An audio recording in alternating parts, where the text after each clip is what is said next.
সকলোকে মই নমস্কাৰ জনাইছোঁ মোৰ প্ৰতিমা ব্লগ ইউটিউব চেনেললৈ।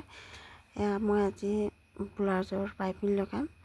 ৰছী নলগোৱাকৈ আমাৰ ব্লাউজৰ উল্টা চাইডটো পাইপিং টকা কাটি মানে 1.5 ইঞ্চি মানত কাটি লৈছোঁ। কাটি কৰিলে উল্টাকৈ চিলাইছোঁ। চিলাই আকৌ ঘূৰাই এনেকৈ কৰি মানে মুকটিয়াই পেলাই চিলাম আৰু আপোনালোকে পাইপিং লগাওঁ বুলি ক'লেও লগাব পাৰে, কিন্তু পাইপিং লগালে বহুত একদম লাহে লাহে চিলাব লাগে। চিলাইটো যদি বেকা হৈ যায় তেতিয়া মানে কি দেখিবৰ কাৰণে ভাল নালাগে। মই বেছিভাগ পাইপিঙত মানে ৰছী নলগাওঁ, তেনেকৈও চিলাওঁ।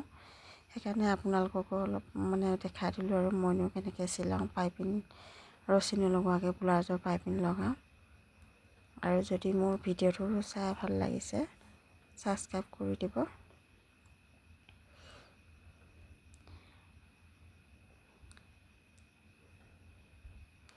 ব্লাউজটো চিলাই হ'ব। আৰু যদি ব্লাউজৰ কাটিঙৰ ভিডিঅ' লাগে জনাব, কাটিঙৰ ভিডিঅ' দিম। আপোনালোকে চিলাওঁ বুলি ক'লে মানে কি আৰু ৰছী নলগোৱাকৈও চিলাব পাৰিব পাইপিঙত।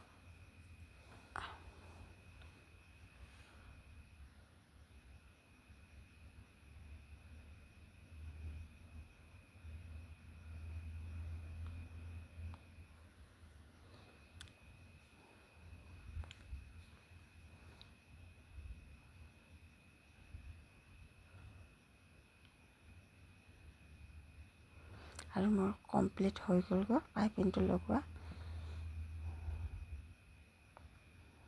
এয়া চাওক কি ধুনীয়া হৈ গৈছে, মিহি হৈ গৈছে ৰছী নলগোৱাকৈ।